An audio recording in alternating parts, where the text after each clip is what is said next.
अब आज जो क्वेश्चन हम कंप्लीट करने जा रहे हैं ना, उसमें चेंज सिर्फ थोड़ा सा है कि हमने उसमें सिक्योरिटीज प्रीमियम ऐड कर दिया क्वेश्चन में साथ में। अच्छा, अब जब भी क्वेश्चन में सिक्योरिटीज प्रीमियम ऐड होगा तो दो सिचुएशन हो सकती है। पहली सिचुएशन तो ये कि हो सकता है कि जो कॉल सिनेरियर है उस कॉल के साथ में सिक्योरिटीज प्रीमियम हो, या हो सकता है कि सिक्योरिटीज प्रीमियम वाली कॉल में कॉल सिनेरियर है ही नहीं, का मतलब है वो पूरा पैसा हमको रिसीव हो गया था। तो अभी अपन, अगर पूरा पैसा रिसीव हो गया था तब तो कहानी जैसे नॉर्मल चल रही थी वैसे चलती रहेगी। अगर सिक्योरिटीज प्रीमियम वाली कॉल में कॉल सिनेरियर नहीं है तो जैसे अभी तक हम क्वेश्चन कर रहे थे एज इट इज करते रहेंगे। प्रॉब्लम कहां आएगी? जहां पे सिक्योरिटीज प्रीमियम के साथ में क्या हो जाएगा, कॉल सिन एरियर। और चेंज सिर्फ लास्ट की 3 एंट्रीज में होगा, बाकी कोई चेंज नहीं है। 3 में भी नहीं, वो एक ही एंट्री में चेंज होना है। क्लियर है? देखते हैं क्या होना चाहिए। क्वेश्चन लेते हैं। Gadar limited invite applications for 1 lakh equity shares of 10 each at a premium of ₹2 per share payable as application 4 allotment 5 5 है, इसका मतलब क्या हो जाएगा 3 प्लस 2।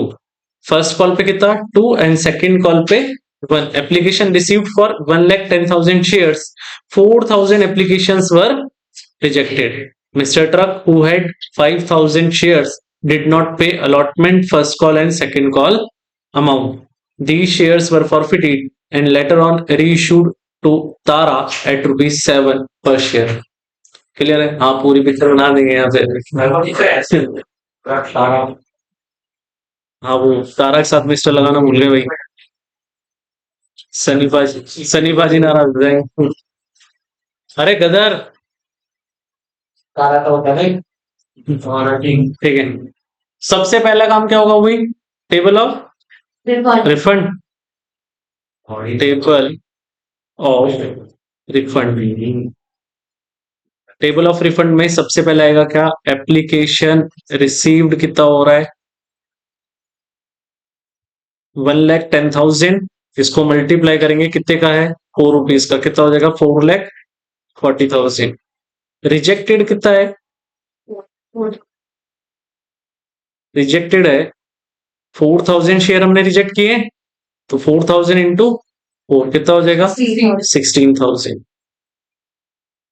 अभी हमारे पास एप्लीकेंट्स कितने बच गए 1,06,000 और इनके लिए शेयर्स कितने हैं। कोई दिक्कत है क्या इसमें? यहां तक तो क्लियर है ना? इसके बाद क्या बनाएंगे, table of advance. Table of advance.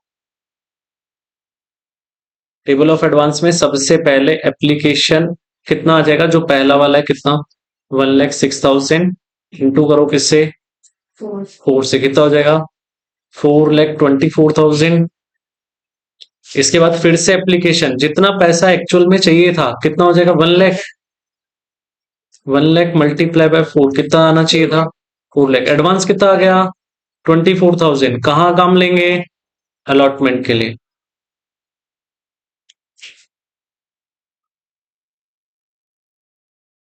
Allotment के लिए काम लेंगे कितना 1,00,000 इंटू अलॉटमेंट का अमाउंट कितना है 5, तो कितना हो जाएगा 5,00,000। क्लियर है? पैसा खत्म, टेबल खत्म। यहां से क्या स्टार्ट होगा, जनरल एंट्रीज। पहली entry bank account debit to equity share application account. Amount कितना आ जाएगा, पहली एंट्री में पहला अमाउंट 4,40,000। कोई दिक्कत किसी को? इसके बाद नेक्स्ट एंट्री कौन सी होगी, कैपिटल ट्रांसफर करने की। तो एंट्री बनेगी क्या, equity share application and allotment account debit, sorry, equity share application account debit to equity share capital account to पैसा ट्रांसफर हुआ अलॉटमेंट में, तो to equity share allotment account, और टू जो पैसा हमने रिफंड किया वो क्या आ जाएगा, बैंक अकाउंट के नाम से। क्लियर। इसके बाद में अमाउंट की बात करें तो एप्लीकेशन में as it is copy paste होकर आ जाएगा 4,40,000। कैपिटल में कितना ट्रांसफर होगा, 1,00,000 शेयर्स पे ट्रांसफर होंगे कितने, 4 रुपीज, कितना हो जाएगा 4 लाख। अलॉटमेंट में कितना ट्रांसफर होगा, जो टेबल से एडवांस था 24,000, और बैंक में हमने कितना रिफंड किया, वो ये रहा 16,000। क्लियर है, दूसरी एंट्री खत्म। तीसरी एंट्री क्या होगी, equity share allotment account debit पे ड्यू करने की एंट्री करेंगे ना, to equity share capital account, और इसके साथ में क्या है, प्रीमियम, तो टू सिक्योरिटीज प्रीमियम अकाउंट। बात करें अमाउंट्स की तो टोटल अलॉटमेंट में कितना रुपीस चाहिए, 5 रुपीज, तो 1,00,000 इंटू 5 करेंगे कितना हो जाएगा 5 लाख, तो यहां आ गया। इसके बाद कैपिटल में कितने रुपीस जाएंगे 3, तो 1,00,000 इंटू 3 करोगे कितना 3 लाख, और प्रीमियम कितना हो जाएगा 1,00,000 इंटू 2 कितना 2 लाख। क्लियर, आसान सा काम। इसके बाद कैपिटल वाला कैपिटल के साथ, हाँ इधर 3+2 का मतलब पहला कैपिटल दूसरा प्रीमियम, ठीक है। इसके बाद पेमेंट आने की एंट्री करेंगे, क्या एंट्री होगी, बैंक अकाउंट डेबिट, कॉल से नहीं आएगा,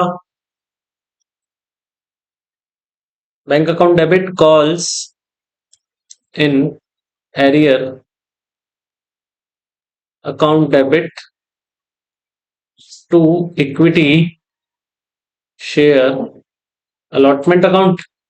अच्छा, अलॉटमेंट में आना चाहिए था 5 लाख रुपीज, एडवांस कितना पड़ा है 24, तो कितना आएगा अभी 476 आना चाहिए, तो 476, भाई याद है ना यहाँ अमाउंट क्या करते हैं, लेस करके, जो एडवांस पड़ा है वो लेस करके लिखना है। इसके बाद कॉल सिनेरियर के लिए क्या लगेगा, फॉर्मूला डायरेक्ट मल्टीप्लाई करके नहीं आएगा ना, कुछ पैसा एडवांस पड़ा था, तो अमाउंट रिसीवेबल कितना है 4,76,000, डिवाइड कर दो कितने शेयर्स है टोटल हमारे पास 1,00,000, तो डिवाइड बाय 1,00,000, मल्टीप्लाई कर दो जितने शेयर्स पे अमाउंट नहीं आया कितना 5,000, करो साहब 30 से 30 ये चले गए, 20 से 20 ये चले गए, 50 से मल्टीप्लाई करो कितना आ रहा है 23,800, देख लेना भाई जो भी आ रहा है 23,800। क्लियर, हाँ, लेस करने के बाद जो अमाउंट आएगा वो बैंक में बोलो कितना 4,52,200। क्लियर, आगे इसके बाद में क्या होगा, नेक्स्ट एंट्री होगी फर्स्ट कॉल ड्यू करने की, equity share first call account debit to equity share capital account. अभी कितने से होगा ये एंट्री, 1,00,000 इंटू 2 कितना हो जाएगा 2 लाख रुपीज। यहां तक के काम में कोई परेशानी नहीं आनी चाहिए किसी को भी ना। इसके बाद नेक्स्ट एंट्री होगी पेमेंट रिसीव करने की, bank account debit calls in arrear account debit to equity share first call account. Clear, अच्छा फर्स्ट कॉल में कितना आना है पेमेंट, 2 लाख आना चाहिए था। इसके बाद कॉल सिनेरियर में डायरेक्ट मल्टीप्लाई करके आ जाएगा, इसमें क्योंकि कोई पैसा एडवांस नहीं है, कितना हो जाएगा 5,000 इंटू 2 10,000, लेस करो कितना हो गया 1,90,000, ये किस में आ जाएगा अपने बैंक में।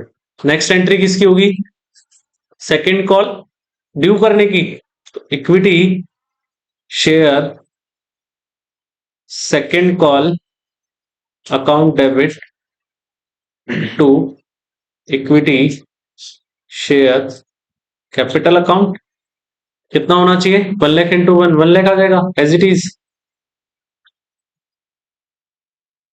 इसके बाद पेमेंट रिसीव करने की एंट्री करेंगे क्या हो जाएगा bank account debit calls in arrear account debit to equity share second call account. Second call में आना चाहिए था कितना 1 लाख। कॉल इन एरियर में कितना आ जाएगा 5000। यहाँ कितना बच जाएगा 90। यहां तक का काम क्लियर है ना। अच्छा ये टेबल किसी को उतारने के छाप के मैं इसको मिटा रहा हूँ एंट्री शुरू करूंगा आगे की। हाँ छाप लो तो पहले इसके बाद फॉरफीचर की एंट्री होगी। तो फॉरफीचर की एंट्री क्या करेंगे फॉरफीचर की एंट्री होगी क्या equity share capital account debit.